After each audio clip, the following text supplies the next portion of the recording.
Hello साथियों, आज हम मद्रास हाईकोर्ट का बहुत महत्वपूर्ण निर्णय लेकर के आए हुए हैं जो डिजिटल एविडेंस से संबंधित है, जिसमें क्लोन के बारे में स्पष्ट किया गया है। तो आइए सबसे पहले हम जान लेते हैं मामला है क्या। मामला है मेसर्स सरवण सेल्वाराथनम रिटेल्स बनाम आयकर आयुक्त।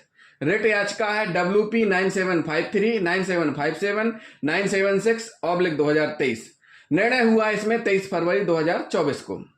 इसमें याचिकाकर्ता के अधिवक्ता के द्वारा जो तर्क रखे गए हैं वो हम बताएंगे, फिर हम आपको बताएंगे प्रतिवादी की ओर से क्या तर्क रखे गए हैं। मतलब यह हुआ इसमें कि आयकर के खिलाफ याचिका दायर की गई थी। इसमें मेसर्स सरवण सेल्वारा जो फर्म है वो याचिकाकर्ता है और प्रतिवादी कौन है? आयकर आयुक्त है। इनकम टैक्स आयुक्त जो हैं वो प्रतिवादी हैं। तो सबसे पहले हम जान लेते हैं अधिवक्ता के तर्क क्या है। इससे पहले जिन साथियों ने अभी तक हमारे चैनल को सब्सक्राइब नहीं किया है, हमारे चैनल को जरूर सब्सक्राइब कर लें और वीडियो को लास्ट तक जरूर देखें।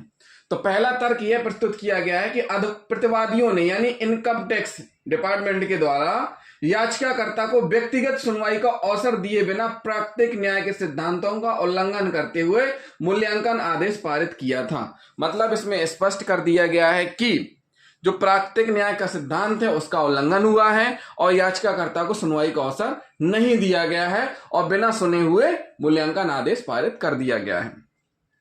फिर दूसरा पॉइंट स्पष्ट किया है कि सीबीडीटी का मतलब है central board of direct tax, केंद्रीय प्रत्यक्ष कर बोर्ड के द्वारा एक मैनुअल जारी किया गया है जिसका पालन किया जाना चाहिए डिपार्टमेंट के द्वारा, इनकम टैक्स के द्वारा, जो कि नहीं किया गया है। जारी दिशा निर्देशों का पालन किए बिना डेटा साक्ष्य एकत्रित किए गए हैं। मतलब जो डाटा कलेक्शन है उस संबंध में सीबीडीटी द्वारा मैनुअल जारी किया गया है जिसका पालन किया जाना चाहिए, जो कि इनकम टैक्स के द्वारा पालन नहीं किया गया है।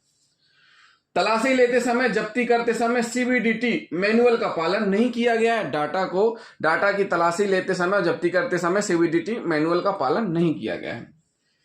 प्रतिवादियों ने एकत्रित की गई सामग्री की प्रतियां देने से मना कर दिया था। जो इनकम टैक्स विभाग ने जितनी भी सामग्री डाटा एकत्रित किया था उसकी प्रतियां देने से मना कर दिया। साथ ही साथ जब याचिकाकर्ता के द्वारा अनुरोध किया गया तो अनुरोध करने पर आयकर विभाग के द्वारा जवाब दिया गया कि कुछ दस्तावेज खो गए थे और अन्य दस्तावेज आज तक नहीं दिए गए हैं।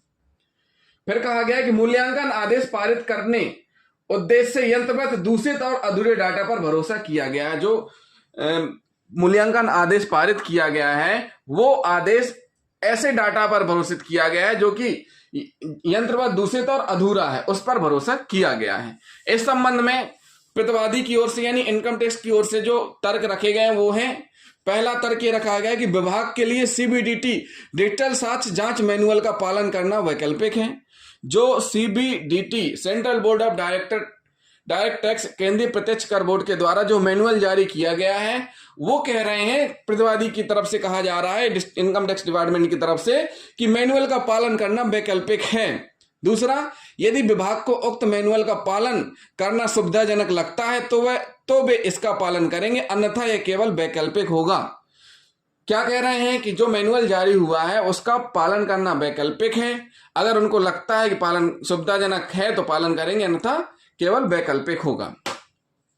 तीसरा, मूल सिद्धांतों का पालन किया गया। जो सीबीडीटी में डिजिटल साक्ष्य के संबंध में जो मूल सिद्धांत हैं उनका पालन किया गया है और हैश वैल्यू यानी हैश मान की गणना फॉरेंसिक टूल का उपयोग करके की थी। देखिए साथियों, जिस हैश वैल्यू के बारे में हम आपको पहले बता चुके हैं, हैश वैल्यू के लिए क्या चाहिए? फॉरेंसिक टूल का उपयोग चाहिए और वो ऑथराइज्ड होना चाहिए, जो कि इनका कहना है, किनका? आयकर आयुक्त के द्वारा कहना है कि जो मूल सिद्धांतों का पालन किया गया है और हैश वैल्यू हैश मान की गणना फॉरेंसिक टूल का उपयोग करके की थी। उसके बाद कह रहे हैं कि हैश मान को जब जब्त किए गए प्रत्येक इलेक्ट्रॉनिक उपकरण से संबंधित डिजिटल साक्ष्य के प्रपत्रों में स्पष्ट रूप से उल्लिखित किया गया था। कह रहे हैं कि जो भी डिजिटल एविडेंस से संबंधित प्रपत्र तैयार किए गए हैं उनमें हैश मान यानी हैश वैल्यू को स्पष्ट रूप से लिखा गया, उल्लिखित किया गया है। डिजिटल साक्ष्य, अगला कह रहे हैं डिजिटल साक्ष्य संग्रह पर कंपनी के महाप्रबंधक, 2 स्वतंत्र गवाहों और डिजिटल फॉरेंसिक परीक्षक द्वारा विधिवत हस्ताक्षर किए गए थे। देखिए इसमें एक बहुत महत्वपूर्ण बात यहां निकल आई है कि जो डिजिटल साक्ष्य संग्रह हुआ है उसमें कंपनी के महाप्रबंधक के हस्ताक्षर हुए हैं, 2 स्वतंत्र गवाहों के हुए हैं, और डिजिटल फॉरेंसिक परीक्षक यानी जिसके द्वारा फॉरेंसिक परीक्षक करके हैश वैल्यू निकाली गई है वो एक्सपर्ट है, DEFR है, जिसको नॉलेज है। तो इससे स्पष्ट होता है कि डिजिटल एविडेंस का कलेक्शन करने के उपरांत उसकी हैश वैल्यू जो वही निकालेगा जिसको कि उस संबंध में नॉलेज है। तो यहां पर कह रहे हैं कि डिजिटल फॉरेंसिक परीक्षक के द्वारा विधिवत हस्ताक्षर किए गए थे। स्पष्ट किया गया है कि जो हैश वैल्यू निकाली गई है वो निकालने वाले के हस्ताक्षर भी किए गए हैं। उसके बाद लास्ट में ये भी बोला है कि मौके पर सील बंद कर सभी गवाह और प्रभारी अधिकारियों से हस्ताक्षर प्राप्त किए गए थे, जब्ती प्रक्रिया का पालन किया गया है। तो साथियों, इस प्रकार अधिवक्ता के तर्क हुए और प्रतिवादी के तर्क हुए। दोनों पक्षों को माननीय हाईकोर्ट के द्वारा, मद्रास हाईकोर्ट के द्वारा सुना गया और सुनने के बाद माननीय न्यायालय ने याचिकाकर्ता के अधिवक्ता के तर्क सुने और प्रतिवादी या इनकम टैक्स डिपार्टमेंट के भी तर्क सुने गए। तर्क सुनने के बाद माननीय न्यायालय ने मामले का अवलोकन किया तो उससे स्पष्ट हुआ है, जो माननीय न्यायालय ने स्पष्ट किए हैं बातें, वो हम आपको बता रहे हैं। तो सबसे पहला पॉइंट ये था कि तलाशी और जब्ती की कार्यवाही में उसी इलाके के 2 स्वतंत्र गवाह होने चाहिए, परंतु इसमें प्रवीण कुमार यादव उसी इलाके के निवासी नहीं है। साथियों, जब्ती और तलाशी की प्रक्रिया में स्पष्ट किया गया है, भारतीय नागरिक सुरक्षा संहिता में भी और पहले CRPC में भी ऐसा प्रावधान था कि तलाशी और जब्ती की कार्रवाई जब की जाएगी तो उसी इलाके के 2 स्वतंत्र गवाह होने चाहिए, परंतु उपरोक्त कार्रवाई में जो गवाह हैं वो प्रवीण कुमार यादव हैं, जो कि GST विभाग के अधिकारी हैं, ना कि उसी इलाके के स्वतंत्र गवाह हैं। इस संबंध में इनकम टैक्स की तरफ से क्या जवाब प्रस्तुत किया गया है?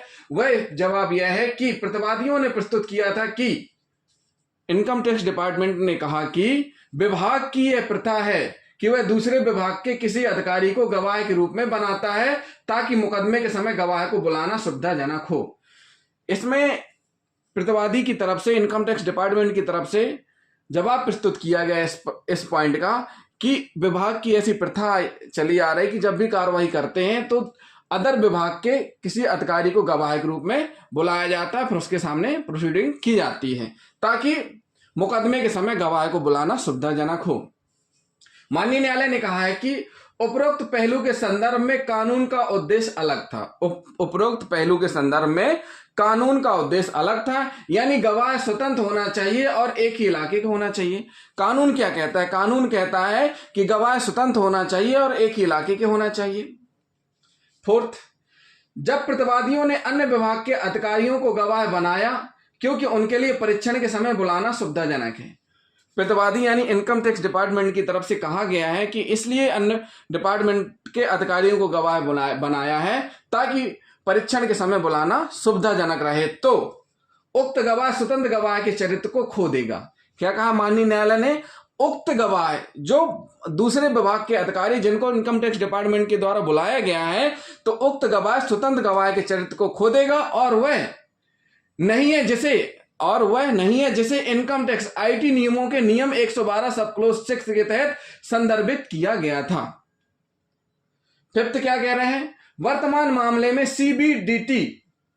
CBDT द्वारा जारी मैनुअल अधिनियम की धारा 119A के निर्धारित आदेशों निर्देशों और ऐसे मामले में विभाग के लिए इसका पालन करना अनिवार्य है। इस संबंध में प्रतिवादी की तरफ से यानी इनकम टैक्स डिपार्टमेंट की तरफ से तर्क दिया गया था कि जो मैनुअल तैयार हुआ है वह वैकल्पिक है, सुविधा अनुसार अगर सही है तो उपयोग में लाया जाएगा, अन्यथा वैकल्पिक रहेगा। तो इस संबंध में माननीय न्यायालय ने कहा है कि इसका पालन करना अनिवार्य है। क्या है? इसका पालन किया जाना अनिवार्य है। फिर माननीय न्यायालय ने इसी संदर्भ में कहा है कि यह मैनुअल 2015 में जारी किया गया था। यह जो मैनुअल है CBDT का, यह 2015 में जारी किया गया था और हम डिजिटल इंडिया में रह रहे हैं। कहां रह रहे हैं? हम डिजिटल इंडिया में रह रहे हैं जहां पूरे विभाग को कंप्यूटरीकृत किया गया है, जहां सभी विभागों को कंप्यूटरीकृत किया गया है। यह पूरे देश के लिए लागू होगा। जो CBDT मैनुअल है वो पूरे देश के लिए लागू होगा, क्योंकि देश के कोने कोने में एक आम आदमी भी ई फाइलिंग आदि के संबंध में आयकर अधिनियम की शर्तों का पालन करना आवश्यक है, उसके लिए भी आवश्यक है। यह इसलिए होगा पूरे भारत में लागू, क्यों? क्योंकि भारत देश के कोने कोने में जो आम आदमी है वो भी ई फाइलिंग करते हैं, और ई फाइलिंग जब करते हैं कि संबंध ई फाइलिंग जब होती है, की जाती है, उस संबंध में आयकर अधिनियम की शर्तों का पालन करना उनके लिए आवश्यक है। तो जब उनके लिए आवश्यक है तो सीबीडीटी भी पूरे सब जगह पूरे भारत में लागू होगी। उपरोक्त मैनुअल को नहीं माना गया तो यह सबूतों को शून्य करने के बराबर होगा। माननीय न्यायालय ने यह भी कहा है कि उपरोक्त मैनुअल को नहीं माना गया, डिजिटल साक्ष्य एकत्रित करने में अगर उपरोक्त मैनुअल को नहीं माना गया तो जो सबूत एकत्रित किए गए हैं वो शून्य के बराबर होंगे। उसके बाद माननीय न्यायालय ने यह भी कहा है कि तकनीकी आधार पर साक्ष्यों को निरस्त नहीं किया जा सकता। तकनीकी आधार पर साक्ष्यों को निरस्त नहीं किया जा सकता है। डिजिटल साक्ष्य के अध्याय 6 का भी पालन नहीं किया गया है। जो सीबीडीटी का अध्याय डिजिटल साक्ष्य से संबंधित है, जो अध्याय 6 है, उसका पालन भी नहीं किया गया है। नेक्स्ट, पंचों से एक घोषणा ली जानी चाहिए कि उन्हें फॉरेंसिक संग्रह में उपयोग की जाने वाली विभिन्न प्रक्रियाओं के बारे में समझाया गया है और उनका पालन किया गया है। पंचों से एक घोषणा लेनी चाहिए। जब भी इस प्रकार की कोई कार्रवाई होती है तो जो स्वतंत्र गवाह हैं, जो पंच हैं, उनसे इस प्रकार की घोषणा ली जानी चाहिए कि फॉरेंसिक संग्रह में उपयोग की जाने वाली विभिन्न प्रक्रियाओं के बारे में उन्हें समझाया गया है और उनका पालन किया गया है। क्या किया गया है? उनका पालन किया गया है। नेक्स्ट, दस्तावेज हिरासत की श्रृंखला बनाई जानी चाहिए। वर्तमान मामले में हिरासत दस्तावेज की श्रृंखला नहीं बनाई गई थी। जो चेन ऑफ कस्टडी है वो बनाई जानी चाहिए ताकि पवित्रता बनी रहे डिजिटल साक्ष्य की। डिजिटल साक्ष्य के अध्याय 6.8 की हार्ड डिस्क पर मूल्यांकनकर्ता और गवाह के हस्ताक्षर प्राप्त किए जाने चाहिए थे। साथियों, जब भी अभी भारतीय नागरिक सुरक्षा संहिता में प्रावधान हो गया है कि तलाशी के दौरान भारतीय नागरिक सुरक्षा संहिता की धारा 185 के समय तलाशी और जब्ती के समय वीडियोग्राफी होगी। वीडियोग्राफी के बाद उसकी प्रतिलिपि यानी सीडी तैयार करके पेश किया जाएगा। जो सीडी तैयार की जाती है उस पर मूल्यांकनकर्ता और गवाह के हस्ताक्षर किए जाने चाहिए थे, जो कि नहीं हुए हैं इसमें कहा गया। तो इसका मतलब यह है कि वर्तमान समय में भारतीय नागरिक सुरक्षा संहिता में जो तलाशी जब्ती करके सीडी तैयार की जा रही है तो उसमें भी गवाहों के हस्ताक्षर होंगे। सीडी के जो मूल्यांकन करता है उसके, जो तैयार कर रहा है उसके, और जो गवाह है उनके भी हस्ताक्षर सीडी में होंगे। वर्तमान मामले में नहीं किए गए थे। उपरोक्त मैनुअल समान इमेजिंग क्लोनिंग बनाने की प्रक्रिया का पालन नहीं किया। उपरोक्त मैनुअल में स्पष्ट लिखा गया है कि समान इमेजिंग क्लोनिंग बनाने की जो प्रक्रिया है उसका पालन नहीं किया गया है इनकम टैक्स डिपार्टमेंट की तरफ से। उपरोक्त मैनुअल में स्पष्ट किया गया है कि हैश मान हैश वैल्यू को पंचनामे में दर्ज किया जाना चाहिए था। उपरोक्त मैनुअल में स्पष्ट किया गया है कि हैश मान हैश वैल्यू को पंचनामे में दर्ज किया जाना चाहिए था। वर्तमान मामले में हैश मान दर्ज नहीं किया गया है। हैश वैल्यू के बारे में हम आपको पहले भी बता चुके हैं, इस संबंध में हमने कई वीडियो भी बनाए हैं। तो जिन साथियों ने पुराने वीडियो नहीं देखे हैं हमारे जरूर देख लें पुराने वीडियो। हैश वैल्यू का मतलब यही होता है कि किसी डाटा की विश्वसनीयता, ऑथेंटिसिटी, सत्यता हैश वैल्यू से डिसाइड होती है। ओरिजिनल की हैश वैल्यू और बाद में जो सीडी तैयार की जाती है उसकी हैश वैल्यू दोनों समान होनी चाहिए। अगर दोनों समान है तो उसकी ऑथेंटिसिटी यानी कि उसकी सत्यता, विश्वसनीयता अधिक है। याचिकाकर्ता को हार्ड डिस्क की छवि क्लोन की प्रति प्राप्त करने का विकल्प दिया जा सकता था। वर्तमान मामले में छवि या क्लोन हार्ड डिस्क की प्रति नहीं दी गई थी।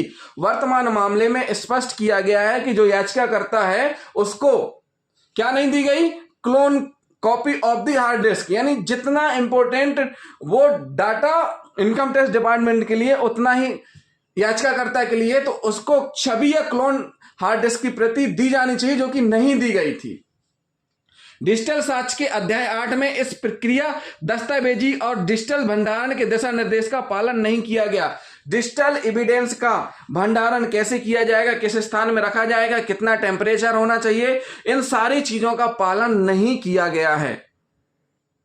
नेक्स्ट पॉइंट में इमेजिंग टूल्स द्वारा तैयार की गई, जो इमेजिंग टूल्स होती हैं उनके द्वारा तैयार की गई इमेजिंग, जिसमें इमेजिंग की विशेषताओं का विवरण हो, जैसे इमेज की हार्ड डिस्क ड्राइव का विवरण, दिनांक और समय, हार्ड डिस्क ड्राइव का हैश मान, हैश वैल्यू, को रिपोर्ट में शामिल किया जाना चाहिए तथा रिपोर्ट को पंचनामे के साथ संलग्न किया जाना चाहिए। इसमें स्पष्ट किया गया है कि जो इमेजिंग टूल्स होते हैं, जो क्लोनिंग टूल्स होते हैं, जिनके माध्यम से संबंधित डिवाइस की इमेजिंग की जानी है, इमेजिंग मतलब बिट बाय बिट उसकी मिरर कॉपी तैयार की जानी है, उस संबंध में जिन टूल्स का उपयोग किया जा रहा है उन टूल्स की इमेजिंग की विशेषताओं का विवरण, इमेज की हार्ड डिस्क ड्राइव का विवरण, दिनांक और समय, और हार्ड डिस्क ड्राइव का हैश मान और हैश वैल्यू को रिपोर्ट में शामिल किया जाना चाहिए तथा रिपोर्ट को पंचनामा के साथ संलग्न किया जाना चाहिए। नेक्स्ट, उपरोक्त मामले में 2 क्लोन प्रतियां ली जानी थी, एक करदाता को दी जानी थी। इसमें स्पष्ट किया गया है कि उपरोक्त मामले में 2 क्लोन प्रतियां ली जानी थी, एक करदाता को दी जानी थी। क्लोन का मतलब होता है कि बिट बाय बिट कॉपी तैयार करना। उसमें क्लोनिंग हम आपको पहले भी बता चुके हैं, पुराने वीडियो में आप देख सकते हैं कि क्लोनिंग क्या होती है। क्लोन के बारे में हम आपको बता चुके हैं। किसी भी डिजिटल साक्ष्य को जब्त करने से पहले माननीय न्यायालय ने स्पष्ट किया है कि किसी भी डिजिटल साक्ष्य को जब्त करने से पहले हैश वैल्यू की गणना साइबर चेक या फॉलो किए गए फॉरेंसिक टूल का उपयोग करके की जानी चाहिए। इन उपकरणों की एक रिपोर्ट तैयार कर पंचनामे के साथ में संलग्न किया जा सकता है। स्पष्ट किया गया है कि किसी भी डिजिटल साक्ष्य को जब जब्त कर रहे हैं आप, तो उसकी सबसे पहले क्या करना है, हैश वैल्यू फाइंड करना है। हैश वैल्यू फाइंड करने के बाद फॉरेंसिक टूल, किस फॉरेंसिक टूल का उपयोग किया गया हैश वैल्यू फाइंड करने का, ये सारी की सारी चीजें किसमें, पंचनामे के साथ संलग्न होनी चाहिए। इन उपकरणों की डिटेल किसमें, पंचनामों के साथ संलग्न होनी चाहिए। प्रत्येक डिस्क का हैश मान पंचनामे में अंकित किया जाना चाहिए। जितनी भी डिस्क हैं उन सभी का, हर एक ड्राइव में एक हार्ड डिस्क होती है, तो उन सभी का हैश मान यानी हैश वैल्यू पंचनामे में अंकित किया जाना चाहिए। वर्तमान मामले में सभी कंप्यूटर हार्ड डिस्क मीडिया की सूची जो पाई गई थी, जो कि उक्त जानकारी पंचनामे में नहीं लिखी गई, उक्त जानकारी जो डिटेल है वो पंचनामे में इनकी नहीं लिखी गई थी। पीसी सर्वर के सीपीयू घड़ी में प्रदर्शित समय और उस समय वास्तविक स्थानीय समय लिखना चाहिए। यह बहुत महत्वपूर्ण बात है। जब भी डिजिटल साक्ष्य को जब्त करके हैश वैल्यू फाइंड की जा रही है, तो उस समय जो सीपीयू घड़ी है कंप्यूटर की जिसका उपयोग किया जा रहा है, उसमें क्या समय प्रदर्शित हो रहा है और वास्तविक समय क्या है, ये दोनों लिखना चाहिए। नेक्स्ट, सभी डिस्क की सूची जिन्हें क्लोन इमेज किया गया था, जिसमें प्रत्येक डिस्क का हैश मान देते हुए बनाए गए हैं, जब्त किए गए क्लोनों की संख्या लिखनी चाहिए। टोटल कितनी क्लोन जब्त की गई हैं उनकी डिटेल लिखनी चाहिए। वर्तमान मामले में जब्ती पत्रक की क्लोनिंग के बिना पाई गई और जब्त की गई सभी हार्ड डिस्कों की सूची उचित जब्ती पत्रक और जब्ती नहीं थी। इसमें स्पष्ट किया गया है कि वर्तमान में जितनी भी जब्ती हैं वो बिना क्लोनिंग के पाई गई हैं, जो कि उचित जब्ती नहीं है। डिजिटल साक्ष्य को जब्त करने से पहले फॉरेंसिक उपकरण का उपयोग करके हैश वैल्यू की गणना की जानी चाहिए। रिपोर्ट को पंचनामे में संलग्न किया जा सकता है। जब भी डिजिटल साक्ष्य को जब्त किया जाए उससे पहले उसको क्या करना चाहिए, फॉरेंसिक टूल के माध्यम से हैश वैल्यू की गणना की जानी चाहिए और रिपोर्ट को पंचनामे के साथ संलग्न किया जा सकता है। नेक्स्ट, जब्त किए जाने वाले सभी संभावित उपकरणों की तस्वीर ली जानी चाहिए। हार्ड डिस्क हटाई जाती है तो हार्ड डिस्क ड्राइव की तस्वीर ली जानी चाहिए। उक्त तस्वीर को कमरे के आसपास ली जानी चाहिए। यदि संभव हो तो डिजिटल डिवाइस पर सीरियल नंबर चिपकाए जाएं ताकि यह सटीक मामले, तारीख और उस समय धारा से संबंधित हो सके जिसके तहत इसकी तलाशी ली गई है। देखिए, किसी भी कार्रवाई के दौरान किसी भी प्रकार का प्रश्न चिन्ह ना उठे, इसके लिए जरूरी है कि सभी प्रकार की सत्यता और वैधानिकता। इसके लिए जरूरी क्या है कि जब भी डिजिटल एविडेंस की जब्ती की जाए उस समय फोटोग्राफी भी की जानी चाहिए। जब्त किए जाने वाले सभी संभावित उपकरणों की क्या लेनी चाहिए, तस्वीर ली जानी चाहिए। जैसे ही हार्ड डिस्क हटाई जा रही है तो हार्ड डिस्क ड्राइव की तस्वीर ले लो। जैसे ही जिस कमरे में आप तस्वीर ले रहे हैं, जिस कमरे में आप जब्ती कर रहे हैं, उस कमरे की तस्वीर ले लो ताकि कमरा साथ में आ जाए और उस कमरे में सीरियल नंबर कुछ ऐसा लिखा हुआ वो भी आ जाएगा। साथ ही साथ डिजिटल डिवाइस पर सीरियल नंबर चिपकाएं। जो डिजिटल डिवाइस है उसमें सीरियल नंबर चिपकाएं कि आपने टोटल 4 है तो 1 2 3 4 या ABCD करके जो भी सीरियल नंबर है वो सीरियल नंबर चिपकाएं और वो भी तस्वीर में आ जाए, जिससे कि किसी प्रकार का प्रश्न चिन्ह ना उठे। नेक्स्ट, डिजिटल साक्ष्य संकलन फॉर्म का वर्तमान मामले में पालन नहीं किया गया।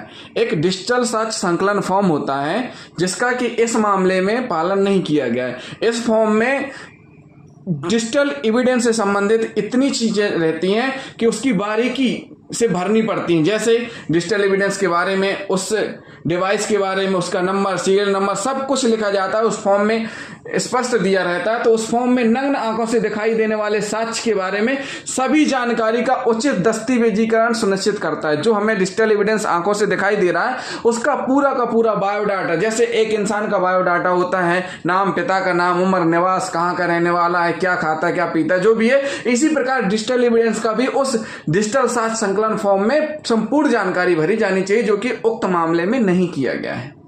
साथियों, सबसे महत्वपूर्ण चीज हम आपको बताने जा रहे हैं, फॉरेंसिक डुप्लीकेशन प्रक्रिया, यानी जब इमेजिंग क्लोनिंग की जाती है उसकी प्रोसीडिंग क्या होती है, ये हम आपको बताने जा रहे हैं।